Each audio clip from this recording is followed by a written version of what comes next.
Okay, so Dom needs bail money. Mm. What Will else? got What's the shot? abducted. Yeah. Will got abducted, and Scott, he got a job at the railroad company. I'm just kidding. Oh Welcome to no, no, no! Basketbros, Scott, y'all. no, Scott looks like that. Scott looks like He, that. in his past life, he may have worked on a railroad somewhere. No But kidding. welcome to Basketbros, y'all. It's Denzel Snipes and Jacob Christner, the pundit's pundit. Of course, you can find us on Twitter at NL13 and also Jacob Christner at Jake the Pundit. It is a tag team tonight, so just give us 1 hour and we'll have you right to the Chiefs and Chargers. Oh, and I will tell you this: that Raiders Denver game. All I can say is that if that would have been a tie, that'd been like kissing your sister if your sister was Caitlyn Jenner. Yeah, Yeah, pretty much. that was just ugly. Pretty much. I mean, if it weren't for, the Raiders got the ball in OT and went right down the field. And Wilson never saw the field. It was crazy because the Raiders had that drive, to tie the game. Yeah. And then they get the ball first in OT, and then that was it, But that long catch and run by Jacobs, thank you, by the way. That long catch and run by Jacobs, yeah, that definitely set up anything. And he could have ended the game in regulation. Yeah. Yep. He Yeah, really could yeah, have. he could have ended the game in regulation, No. absolutely. How'd you do this week? So far I'm up. Hang on a second. So far I'm playing Team Gazillo. That That shouldn't be is. hard. No. Hold on. Who's Team Gazillo? Oh, it's Tanner. Okay, so I'm playing Tanner, and I'm up 113.86 to 47.7. Oh, no. Well, he's got 4 left, but I think you've got that one this Yeah, week. I'm he's down got. 93. I'm down 93-72, but I've got 2 49ers. I got 2 49ers on Monday night. He's got none after this thing. And he's got Oh, a okay. quarterback tonight, so it could go down to the wire tomorrow night. It very well could. He's got Herbert, McKinnon, Williams, and Butker tonight, and I've got Kelsey tonight. So yeah, still quite the hole for him to dig out of. But before we get started, just wanted to remind everybody that we are sponsored by the Score No Score app on Google Play and the Apple App Store. You can also check us out on YouTube, Facebook, or Twitter. So whichever one you're catching us on right now, just know that there are 2 more platforms that you can catch us on. And so, with that being said, let's go ahead and actually, I got to update this first real quick because I'm sure that's going to change. Here we go. So far, it's 0-0. That's probably going to change here in about 3 minutes because our Basketbros legend is center Robert Parish.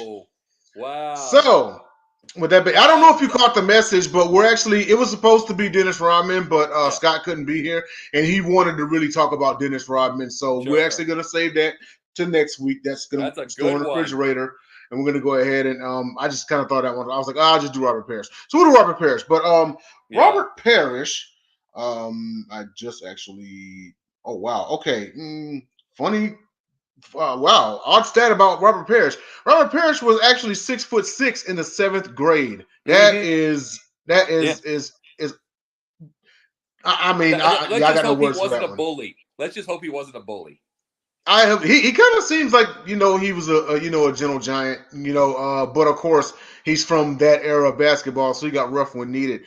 But let's see. He was the 8th overall pick in the 1976 draft out of Centenary College. He played center, of course. He played for the Warriors, Celtics, Hornets, and Bulls. He's more known as a Celtic. He's a 4-time NBA champion, a 9-time NBA All-Star, All-NBA second team, All-NBA third team, NBA anniversary team, 50th and 75th. Boston Celtics number 0 retired. In college, he was a second-team All-American by the Associated Press and a first-team Parade All-American. Career averages, he was good for 14.5 points per game, 9.1 rebounds per game, and 1.5 blocks per game. He is in the Basketball Hall of Fame as a pro and in college.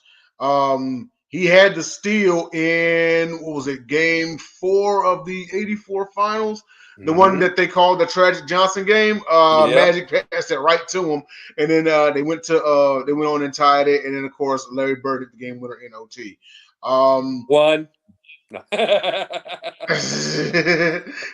No, because that's your counter. Oh, okay. Hang on one second. Oh, okay, it looks like Will's joining us. Hey, What's up, man? Oh, surprise, surprise. 1 sec.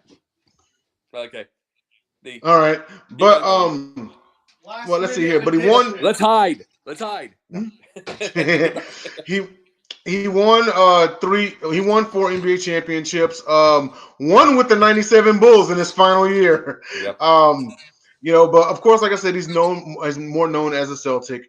If you really want to think about it, it's crazy because in an era where teams were built surrounding the center, from center on back basically. Parish was more the third scoring option because you figure you had Bird, you had McHale, then Parish. Of course, DJ was your distributor. But I mean, he put in the work that he needed. And I'm gonna swing it on to Jacob since he's the resident Celtics fan and grew up watching them. Sorry, I'm late, by the way. Yeah, you weren't even gonna be on. Yeah. No. I just got home, so Let me tell you this. Robert Parish was, he's one of those types that you could never see. This is back in the 80s. He was well ahead of his time. Well ahead of his time because he moved on that court so smooth and so fast for someone of his size. They didn't do that in those days. Got to remember, centers were Mark Eaton. You stay under the thing, you waddle up the court a little bit, wait to get underneath the basket, set up the play, get the ball inside. He could run fast breaks. He could get those fast breaks. He was absolutely amazing. He could play. He could do a little passing, a little bit. I mean, remember he would get underneath to McHale just like Bird did. He would just do that at the same time. Those were but the greatest thing that I can see with him is the fact that he's been with both. He won NBA titles with both Bird and MJ. Yes, he did. Both of them, and he won them both. And then one of the greatest things that we can say about him, he went. What did he go? Let's sing 77. He went 20 seasons. And Phil Jackson called him and said, "You're not going to play every game. You may not even play that many playoff games, but I need your discipline." He stayed in tip-top shape every single season. Yep. Every single time, whenever they needed them. And it's like, that is called discipline. It's discipline not everybody has now, and not everybody even had then. And it was like, and then here's the deal about him. He didn't get hurt. No, he was healthy. He was healthy all 20 years. It was crazy. Yeah, he didn't get hurt. And those were the things to think about. That was tough. And he could do everything. He could be smooth as silk. He could be the tough guy. He could be the scorer. He could be a distributor. He could be a rebounder. He could be block shots, steal passes, like you brought up. He could do everything for a center, which was very, very, very rare in that day. Because the centers of that day were either scorers or 5 blocks a game. Or defensive, or both.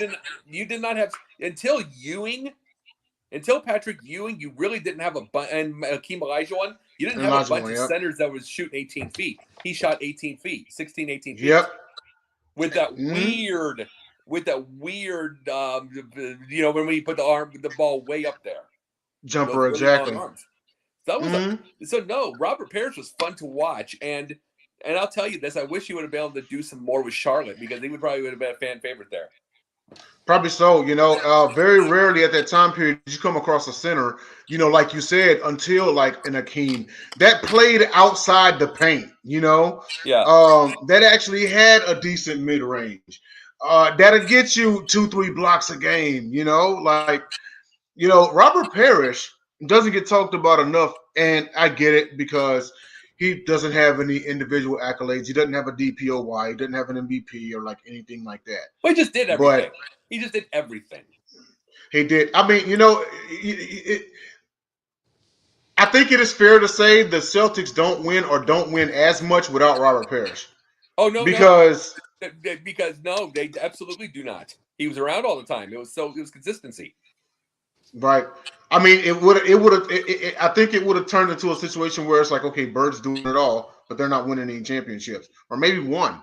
Because they still had McHale, they still had DJ, but without Parish's defense, without his ability to rebound, and granted, yes, okay, because Bird's about what, 6'9", 6'10"? Like 6'10", yeah. He got his rebounds in too. Crazy part is that wasn't his job, even though he did it. That was Parish's job. But Parish can get you your boards. Parish, what Parish got you every night? A good 18 to 22 with 12 boards, with 8 to 12 boards. And he did this every night. And like Mikhail said, it was just scary how consistent he was, because it was scary how consistent he was, because he didn't ever make mistakes. He's always there. Yes. He's always in position. He's always on that X. He's basically like that. As someone who's an actor like I am, I will bring this up that's outside of yin yang. I've been on stage before. He's always on his mark.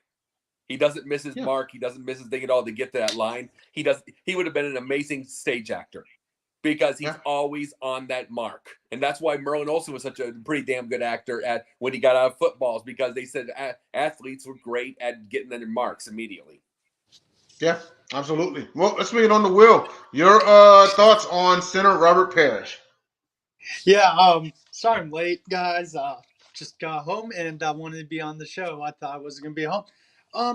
Yeah, I agree 100%. Parish doesn't get a lot of love, because when you think of those Celtics teams, of course you think of Bird, McHale, Johnson, and barely anybody outside of Boston talks about Parish. And I think Parish deserves a lot of love. Sure, he hasn't won a DPOY or an MVP, but did he help those teams a lot? Yes, he helped those teams a whole ton. And I'm reading on Parish's Wikipedia page, and I didn't know this. During his playing career, he incorporated martial arts and yoga. So did Kareem. Yeah, and you know who else that reminds me of? Kareem Abdul-Jabbar. And the best centers and power forwards do Zen and other stuff like that. And also, the crazy thing about Parish is, in the 1980 draft, before the Celtics got him, when he got traded, they just lost Dave Cowens to retirement. So they needed someone to replace Dave Cowens. And you know what? I'll say it right here and right now. They did it pretty darn well, if I have to say so myself. But Parish was that. He is regarded as the Celtics' all-time block shots, offensive rebounds, and defensive rebounds. And you know what's crazy? It's not even Bill Russell. Bill Russell's is total rebounds. And but yeah, I think Parish deserves to be on what I see is in the Mount Rushmore of Celtics. No, but if there were two Mount Rushmores, yeah, he would definitely be on my second one. Well, yeah, and, I mean, if you can. And I have one thing to say. You brought up martial arts and flexibility in yoga. And I want to bring this. We have the new type of training now. Everybody looks like a Greek god. Everybody does. Every single person. But then we have so many muscle pulls. We have so many tendon tears. We have so many everything right now. We don't get people that stay 82 games. We get they nurse injuries. They do all this stuff. The thing this is the thing with me with the NBA. I don't know if it's the correct. Let's just say politically correct. I don't give a crap about that. But to say about this, how come the end? Just because the one thing that these people, and we got to give to LeBron all the credit in the world for being 19 seasons. You know what I mean? And still looking and still be able to go as high as he does. You know what I'm saying? And still be able to. We got to give all the credit, but. How come a Kareem or a Parish is not in their fitness thing in the NBA or their physical training? Because maybe they didn't have jacked up arms or a cut body, but they were always there every single game. I mean, gotta realize Kareem's 16th season, 82 games out of 20, 81, 82 games. And it's and then you have Parish. We already know how consistent he was on that floor. And it's and you never hear of any nagging injuries. You look at Kareem at 75, he still moves around pretty decently for 7 foot tall. And for 7 foot tall, he moves around pretty decently. He's a little hunched over, but that's an old man. But it's like you saw him in the whole thing. He can still get up there to do his skyhook just to show a picture.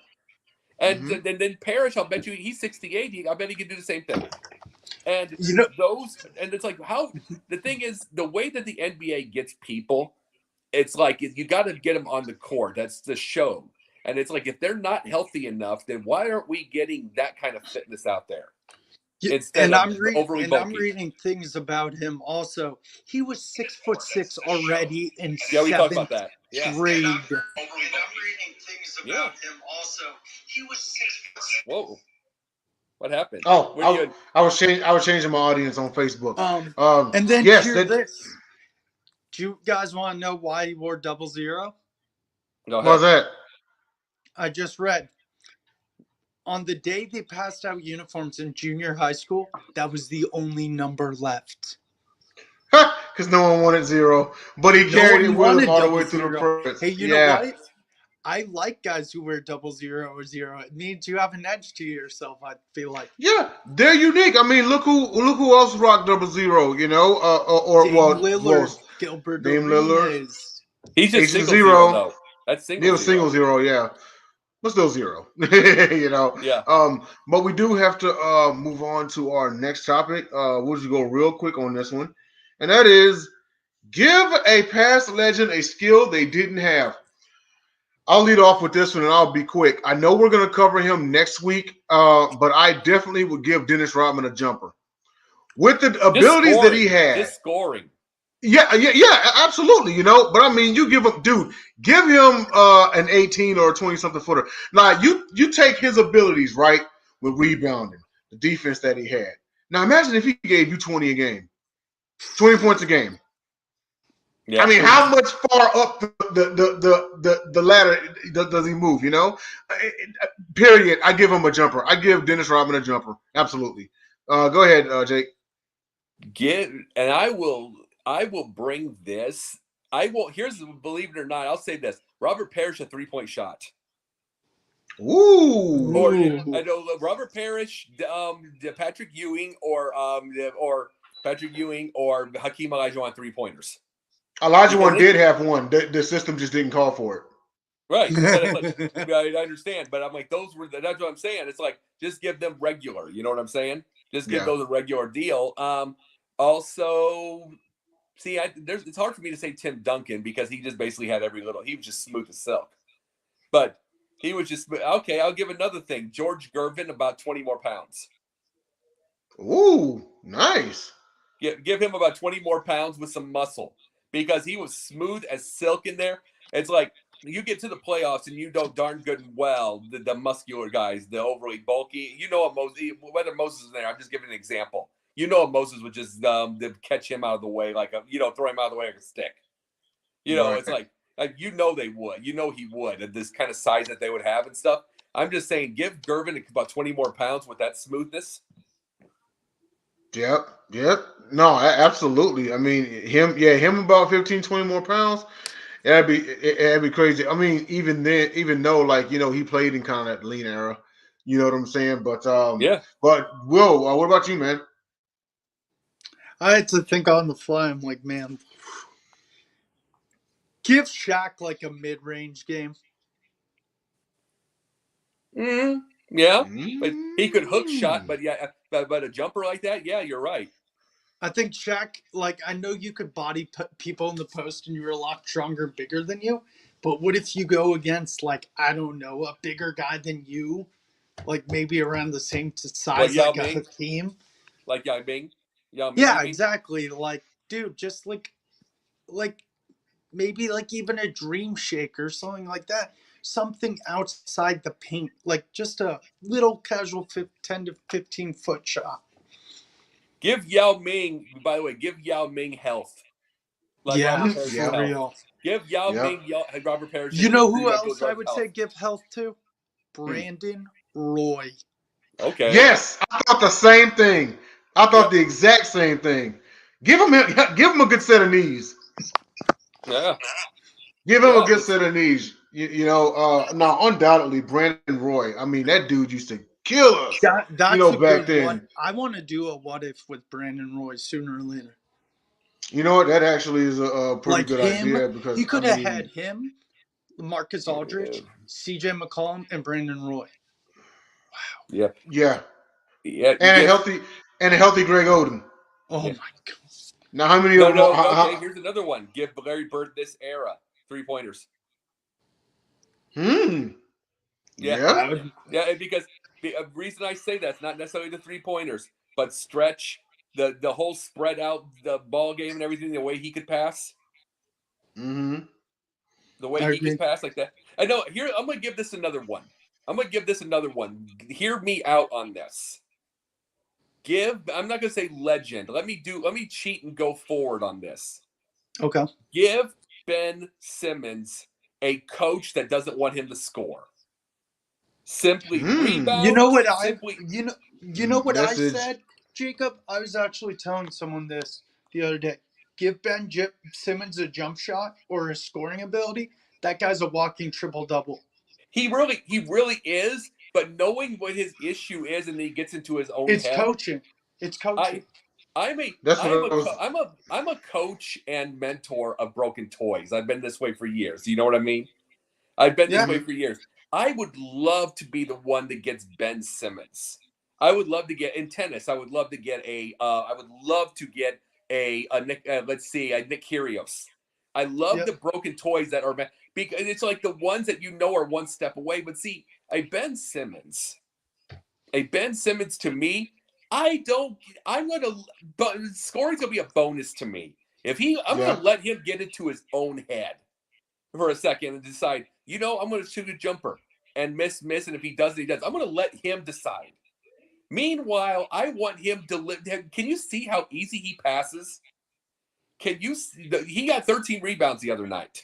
Can you see how? I mean, just the way how soft his hands are.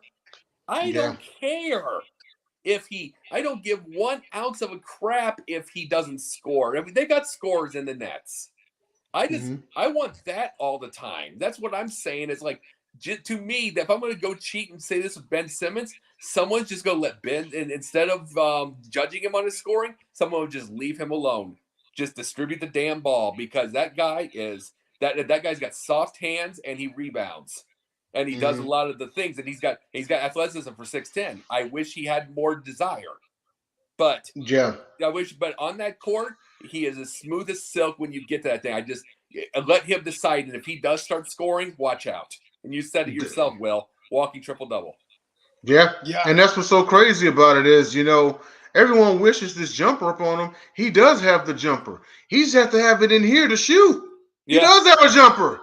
he doesn't have a They've seen 3-point him jumper. shoot. He's not bad. He just has to have it in here to shoot. But let's see. We're gonna move on to our next topic here, and that is, and we actually didn't have time to cover this last week, so we're covering it this week, and that is our Basketbros moment in time, the 1992 NBA All-Star Game. Post HIV announcement: Magic Johnson posts 25 points and 9 assists en route to being named NBA All-Star Game Most Valuable Player. Correct me if I'm wrong. That was his last game before his attempted comeback in 1996. Yeah, Everyone knows the 1991 announcement. In November of 91, he announced he had HIV and he had to step away from the game. Then he got named to the All-Star game and he ended up putting up this performance. I mean, it was a feel-good moment for him and everything, despite what was going on. I just want to swing on to Jacob. Your thoughts about this moment. Where were you when you saw this, and just your overall thoughts about it? it was. They let him alone, but see what always shocked. They let him alone, but I always shock people on something like this. It didn't really catch me off guard with the shooting because I've said at moments he could be as good of a shooter as Bird. I've said this. Mm-hmm. I've said this, and it's like people used to say but I also used to say that Bird could pass better than Magic at times. Mm-hmm. It's like Magic made the easy passes look hard, and Bird made the hard passes look easy. True. Yeah, and it's like, and those were the things, and it's like, but Magic could absolutely. I mean, every time you set him up for 18 and he's open, forget it. And so he could get that, but see, he had two issues. He had HIV, and then he had cranky knees. The cranky knees were going to if he doesn't have HIV, he's got about 2 or 3 more years. The cranky knees keep him out. He was probably on his way out also. I agree. Yeah, it's like I'm saying, the cranky, he would have played better than Larry, would have played longer, but been 2 or 3 more years. His knees, he stayed out 3 games during the 2 or 3 games during the Olympics and trials. Well, also remember, we brought this up, the 91 Lakers actually limped to the finals. Yeah. And that was one of the 2 years that it was actually Magic's team. Yeah, but they actually limped to the finals. Yeah. And it's like so they were getting, so he had cranky knees and those things were, but in the end, the guy is just one of the most skilled players we've ever seen in our life. And it drives me absolutely nuts when people keep saying Steph Curry is going to pass Magic Johnson as the greatest point guard. It's like, he's not a point guard. He is not a point guard. I am sorry. No, he is. Let's just call them 2 guards. Let's just quit putting point and shooting guard. They're all shooting. It's like, let's just say guard and they decide, because this guy is nowhere close to Magic. Not on the passing deal, not on running the floor, not on all that. He is the greatest shooter of all time. There's nothing wrong with that. Yeah. Anytime anyone says, "Oh, well, Steph Curry is the greatest point guard," I laugh at that, because I'm like, it's not a true point guard. No, he isn't. You really you take a look at Magic's ability and what he can do in his stats, and you're gonna tell me now, can Curry shoot better than him? Way better. He's the greatest shooter of all time. But overall, as a point guard, hell no. Nuh-uh. Well, Magic all day long. Magic had pure skill. You watch when he came back in '96. He was about 265, 270 pounds. Well overweight. Couldn't move around the same, but good Lord, just the passes he keep making, the positions he was still in, just his soft hands he still had. And it's like Magic and Larry, I like watching them when they're well past their prime, both of them. Mm-hmm. I love watching them when they're both past their prime, because I don't watch them when they're both athletic and on their deal. I don't do any, of course, because they're the greats. Of course they're kicking. Duh, they were in their prime. I love watching it when they couldn't move anymore. Right. And they're still throwing up numbers like it's NBA 2K. Yeah. They're still throwing up numbers, and they're moving 4 feet per point. Both of them, or they're making passes and they barely got up the court. Yeah, Magic put on a little size too, like in his last years too. I'm saying about 265, 270, but it's like the skill that these guys had. It's skill, and it's like you get to this type, and it's like I like watching during those times when it's just like they're both just throwing. They're both like, okay, I'll catch the ball, then I throw it right inside. They're not even moving. They're not even moving toward the basket. They're not doing anything. They're both hurt. They're both all bad. They're overweight. It's just a reminder of like the beer league guys that go to the YMCA that you make fun of, and then they got 3 pads on their knees, and they got 3 pads on their knees. They got the ice on their elbows, and they're destroying you. Yeah, no, most definitely. And it's crazy. You mentioned, well, you like seeing them past their prime, almost kind of like I want to see if they still got it. I don't expect them to put up the numbers that they did. I just want to see, can they still contribute? And then they put up the numbers. Yeah, and then like, it might not be every game, but it's like, well, shoot, like, we just saw a flash of 7-8 years ago, I know, and it's like, and then it's like they're still putting up. All of a sudden you're seeing 40, 11, 10. It's like, huh? He moved 4 feet that whole game. Yeah, exactly. And that's skill. And see, that's just skill. And it's like, see, this is the thing. We missed this. It's like, this is the whole thing about it. It's like, this is what's going to keep James Harden scoring even past his 36, 38 points. Of course, I'm going to keep saying you're not going to win with Harden. That's true. It's because it's true. I haven't been wrong yet. But here's the thing. You will still keep him scoring because he is a very skilled ISO guy. Yes. Very skilled ISO guy. He will be in the big 3. He will be in that big 3, 3-on-3 thing after it's over, and he will be destroying it. Yeah. Absolutely. Speaking of Will, your thoughts on this moment when Magic Johnson won All-Star Game MVP? I always think of when Isaiah Thomas and him met at, I think he was defending him, wasn't he? Isaiah Thomas was like pretending to play defense on him, but he wasn't. And he was just fooling around with Magic. And it's just one of those great moments in NBA history to come to announce you have HIV, and then you come back a year later, win All-Star Game MVP, and you do it in front of your peers. And Isaiah Thomas made him feel those two are great friends. And it's a moment in NBA history that should forever be remembered. Sure, it's not a championship or a buzzer beater, but it's one of those heartwarming moments in sports that makes you think, wow, um, we used to think these guys are superhuman. They don't get hurt, they don't get sick or whatever. But it comes to real life. Like HIV can kill you. Mm-hmm. Like this will forever be in NBA history. Yeah, and also keep in mind, AIDS was only discovered in 1982 and wasn't even really Yeah, recognized until 1985. yeah, And at that time period, there was a lot that folks didn't know. I don't know if there was a population out there that thought, "Oh man, it's such a physically debilitating disease." There are people out there that are in shape and exercise every day and everything, and they have it. And Yeah. they have yeah. HIV. So it's not like you expected, Magic Johnson to come limp. Well, if he was limping, it was because he had been playing for years and years, and his knees were going. You know what I mean? It had nothing to do with the disease.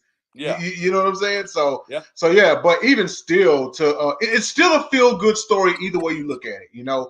For a man who had to retire because he contracted this disease, for him to come back for one night only and put up a performance that he did, it's still a feel good story all around.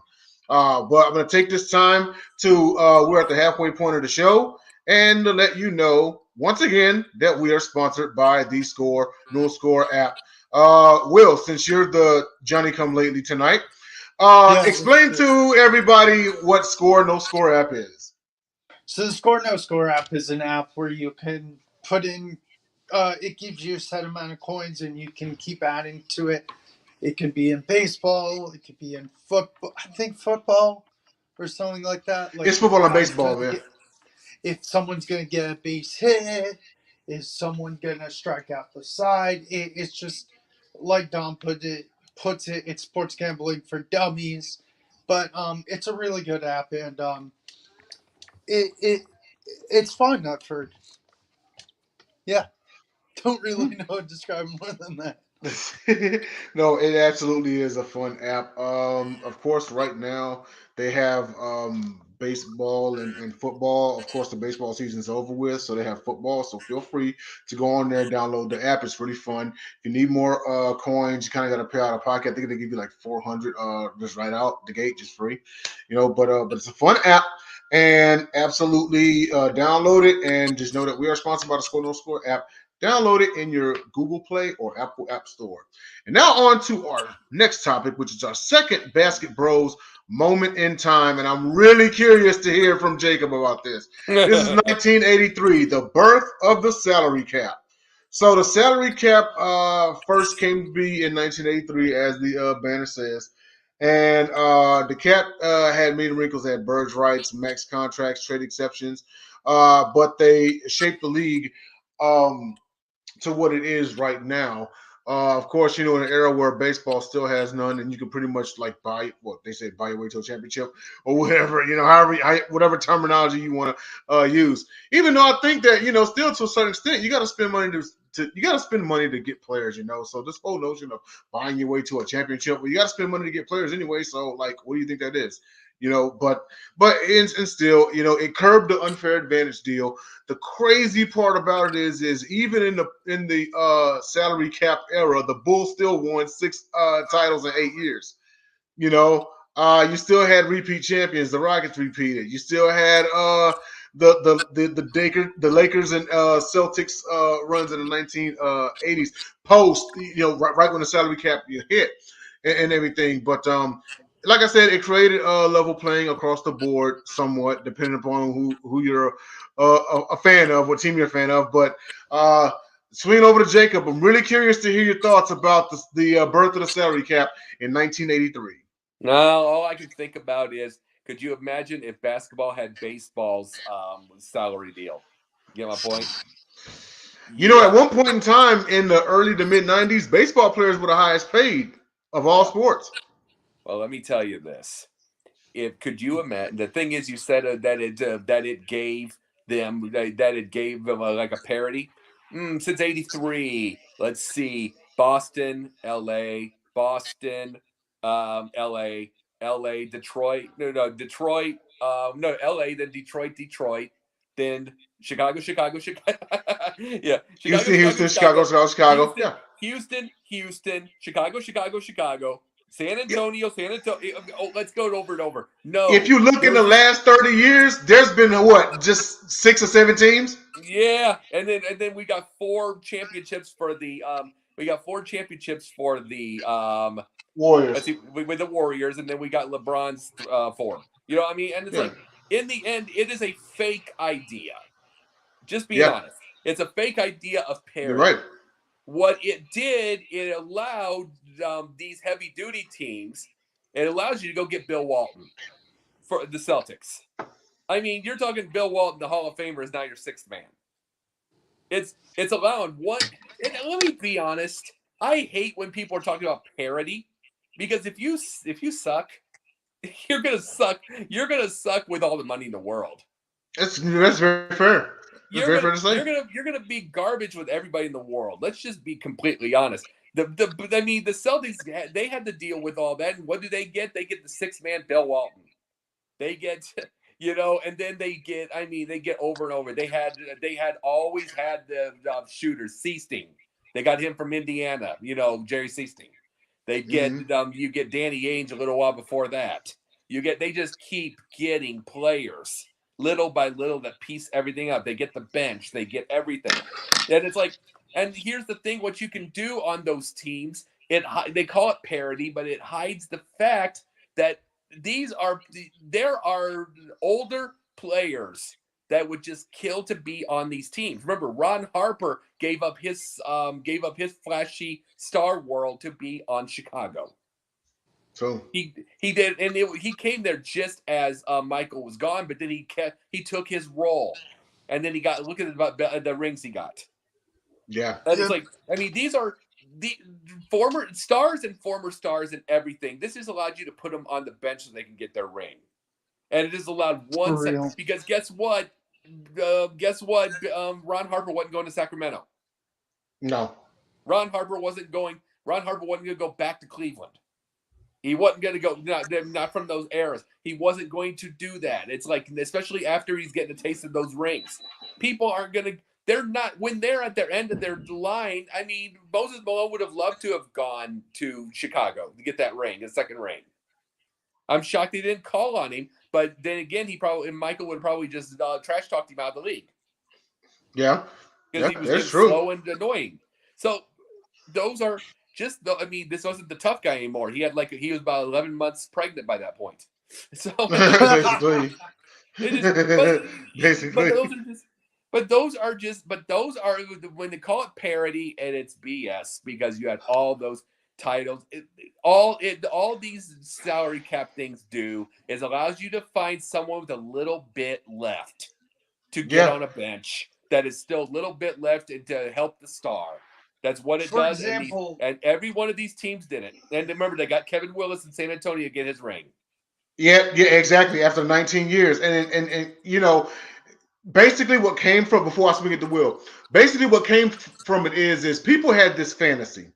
They got sold this fantasy that every team in the league is going to win a ring. And then come to find out the opposite happened. How many dynasties were created since 83? Yeah. Or even then, how many back-to-back champions? Boston and LA had a dynasty by themselves. I mean, literally, it was 80, 81, 82, 83. No, 80, 81, 82, 83, 84, 85, 86, 80.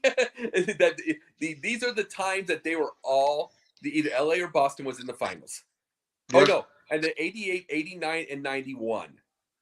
Yeah. That was literally only Detroit and Philadelphia and Portland were in during that time. I mean, if you look at it between, let's see, it was like 83, right? Mm-hmm. And then going to 97, 98. So that makes about 16 years. Detroit, LA, Boston, Chicago. Houston, Chicago. 5 teams won championships. That's it. Yeah. Yep. 5 teams. But swinging on the wheel, I know he's been waiting. Your thoughts on the salary cap in 1983? So I'm reading in the 1940s, in the mid 1940s, they were about to have a salary cap. They had one, and then they abolished it, which is crazy to think. Oh, what could have happened? But Jacob's right. It makes you're able to sign these like guys at their end of their career. For example, Udonis Haslem right now with the Miami Heat. That's true. He barely gets any play time. He probably gets like a minute per game, maybe not a minute. And then you got Iguodala, who I know he did get more than like a minute, but still, like, this is for basically guys who are ring hunting to sit on the bench. Yeah, I mean, to be fair, Iggy was, with the Warriors when they won all those rings, and he announced, I believe, that this year's his final season. I thought he was done completely. He's still with them. No way. Was he been? Yeah. Was he at 17 seasons now? Something like that. I remember. I know. Outside of being with the Warriors, I remember Iggy. You remember in 2010 when the Bulls were number 1 in the East, and then Derrick Rose tore his ACL in like game 1 of the first round, and number 8 Philadelphia went on to upset them. Iggy was number 1 on the Philly squad. Oh yeah, that was Iggy. That was Iguodala. It was. That was Iguodala. And look at this. Look at this part when you get this. You want to know who Derrick Rose is right now? It's Justin Fields. I'm just using this as a thing. This is Basketbros. But guess what? Justin Fields just had to be carted into the locker room after his game was over. Today? Today. He was carted in because his shoulder and hamstring were gone. And it's like that was Derrick Rose there. And the Bears have nothing else. The Bulls didn't have anything else, and they were the number 1 seed. That tells you got to build a system. Yeah, it really. The Bulls didn't build a system; they built everything around that, and that happened. And then it happened exactly. Well, going over to our next topic, we got about 12 minutes left here. But potential rivalries that didn't materialize. So the one that I thought of, and call me crazy, but I'll try to justify it. I think a potential rivalry that didn't materialize was in the 1980s Rockets Celtics. They did see each other twice for the NBA Finals. We did get past LA one of those years to get to the finals, but we get past them like a few more times. It very well could have been Rocket, or even it very well could have been Rocket Celtics. I believe in both final series went 6 games, so it's not like we got ran off the court. Also, interesting fact: the Houston Rockets remain the last team. The 1981 Houston Rockets remain the last team to have a losing record and win the conference in a non-strike shortened season. They were 40-42, and they won the West, and they beat the Lakers to get there. But I don't know. I just kind of figure like if we get a couple more trips to the finals and face Boston a couple of more times, I think it really could have been. Also, Rockets Lakers could have been a great one at that time period. Young Hakeem, Ralph Sampson, Moses in his later years. I think those right there absolutely would have been intriguing. But swinging over to Will, what do you think, man? Potential rivalries that didn't materialize. So I'll do one as a players and one with teams. I would have loved to see this longer, but the other guy got injured. Shaq versus Yao Ming. Two big men. So you doing players, okay. two big men in the 2000s regarded as larger than life, and they were larger than life. But as we know, Yao Ming had injury history, and he had to retire early. Team-wise,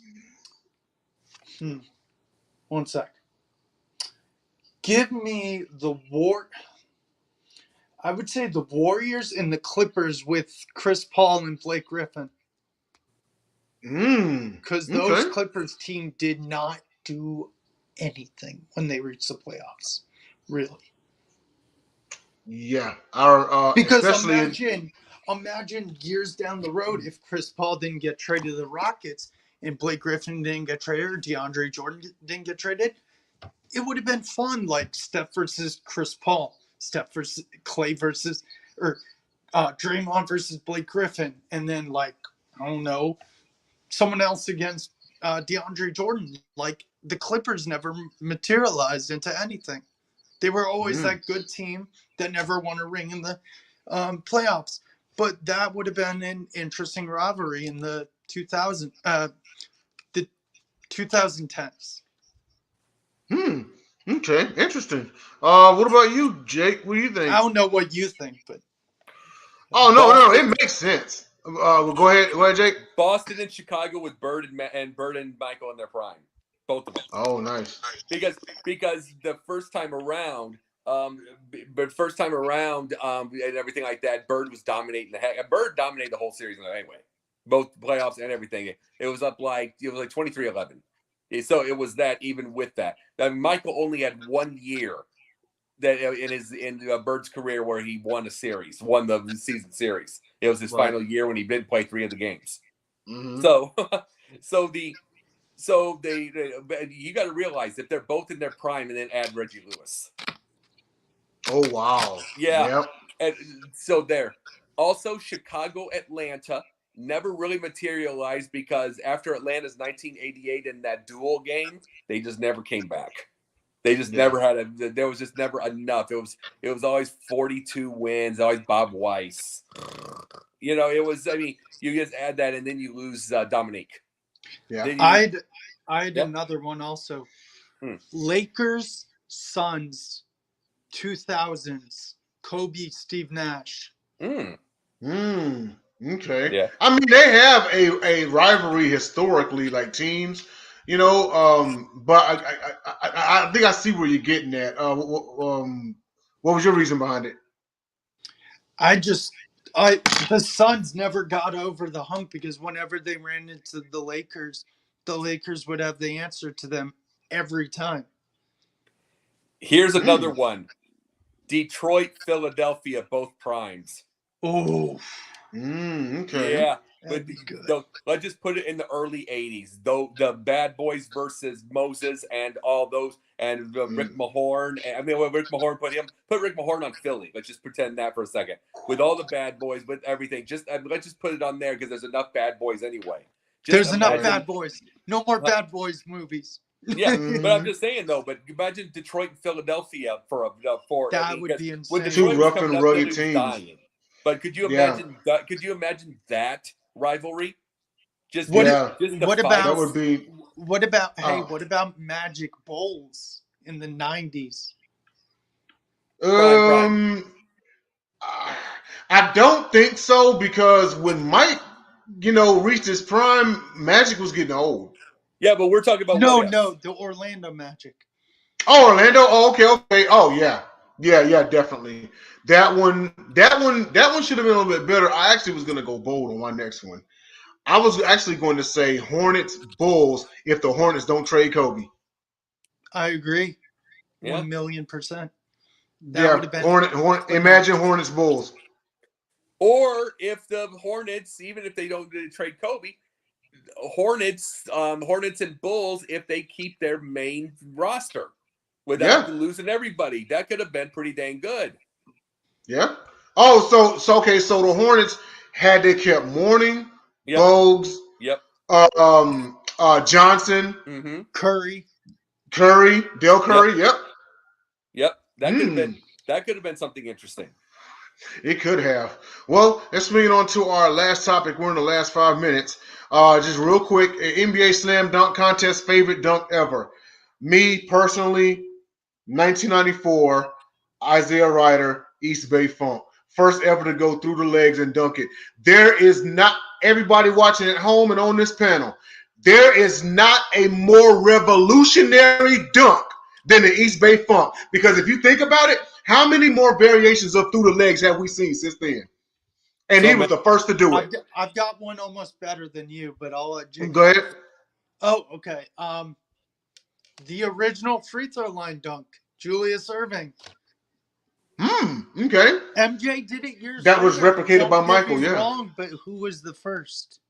Dr. J. Dr. J. Yeah, no, that's true. Even though Mike admitted he was like a half step over the line, and he was. Dr. J. Dr. J was the only one to do it completely from behind the free throw line. MJ came out and he said he was. Hey, you know what? If you look at that footage, I believe he was a half step over the line. Still a long distance. Still great. You know what I mean? But yeah, Dr. J was the only one that was number one. Yeah, and he was the only one to do it completely behind the free throw line. So no, I hear you, Will. That was a good one. Go ahead, Jacob. No, the let's see. Mine would be okay. I'm gonna say Dwight Howard Superman. That was the thrunk. Dwight Howard Superman. I got to just say that, you know, as I like to call it. Yeah, Dwight Howard Superman. I like that thrunk. Yeah, there's nothing more to say with that, you know. And it's like, and then you also can't beat anything from Vince Carter. No, true. Or Zach LaVine. Some of those Zach LaVine dunks were crazy too. Yep. They were. They were, you know. It's just crazy because nowadays when you see the dunk contest, it was a variation of something somebody did during the 80s or the 90s, in which, you know, creativity, they started adding props now and everything, and it's all good. It's like you are watching a show, essentially. You know, it's just like, you know, back then the things that they did, like 5'6" Spud Webb hitting a reverse jam, like unheard of. You know what I'm saying? And even I'll even go Neek's reverse. Probably is my second best one. You talk about reverse. You talking about around the dunk jam. I think for a second, Bird probably could have won a round if he did that jam, because he used to do that in games. He used to do that in games. He probably could have won a round doing that. He couldn't have won anything else. He couldn't have done anything else.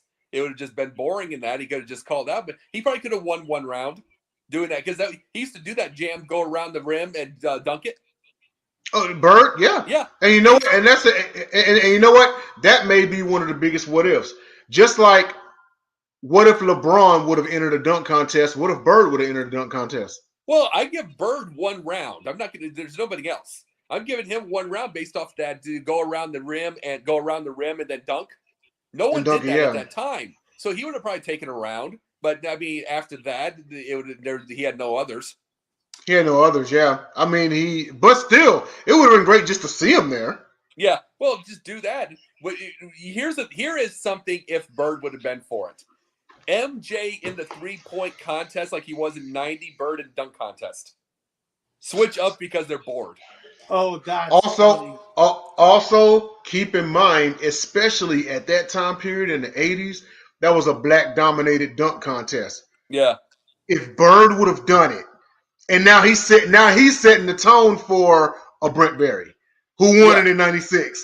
But no, that's what I'm saying. Don't take any. I don't want anybody watching taking this wrong. Bird ain't gonna win a dunk contest. I said he'd win a round, and it's like the dunk that I'm talking about. You know what I'm talking about? He drives into the lane, goes under the basket, and then twists around, and dunks it. Yeah. Mm-hmm. And it's like he would have in that day and age, he would have taken it. He would have taken a round like that. He just didn't have any other dunks. Yeah, he didn't have any others. Yeah. Will, anything else? Any other dunks you got coming to mind? Man, let me think for a sec. I like the 2000. I think it was 2002, or 2003. Jason Richardson. Oh, I know which one you're talking about. Yes, that was the dunk that won it, right? Wasn't he? Didn't he go under it and then he just? I can't remember what exactly he did. I think it was a variation of what Jacob was talking about with Bird's dunk. Yeah. Mm-hmm. Let's see who else. I don't know. There's a handful. There's so many good dunk contests throughout the years.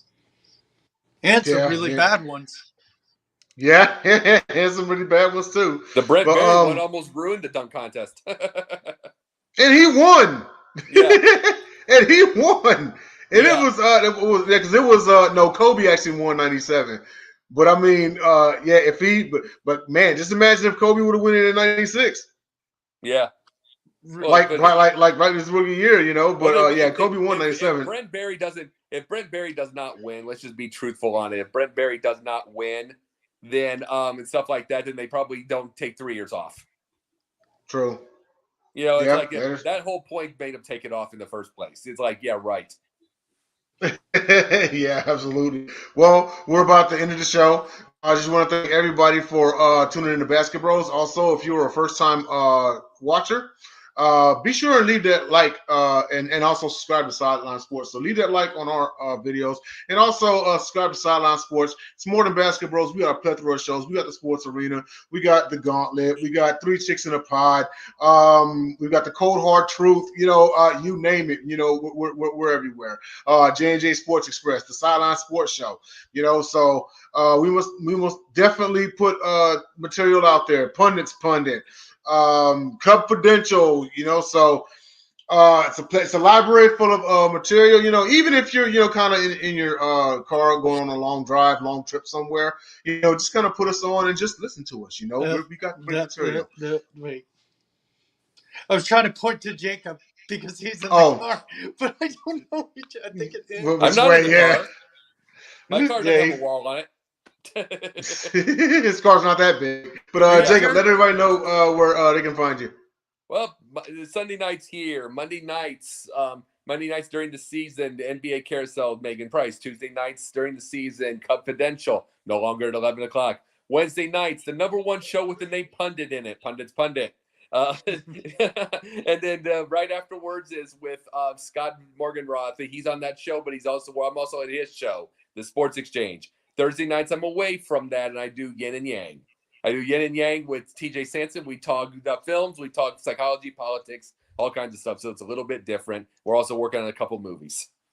Sweet. Will, let everybody know where we can find you at, man. Monday nights during the season, NBA Carousel. Thursdays, the Sip-Off is back for season 3. Hope you can make an episode, Jay. Definitely. I'll be on. Friday, the Gauntlet, which I need to make an appearance again because I haven't been on since. Once in a while, I'm on the Gauntlet. And then Sundays, I'm here. All right, absolutely. Like I said, a lot of great material. You know where to find these two gentlemen. We have shows all week, every week, especially Tuesdays and Wednesdays are a loaded slate. So be sure you guys tune in. So for Jacob Christner, the Pundit's Pundit, and Will Vogel, I'm Denzel Snipes. We will see you all in 7 days. Now, go place a bet on the Chiefs and Chargers. And happy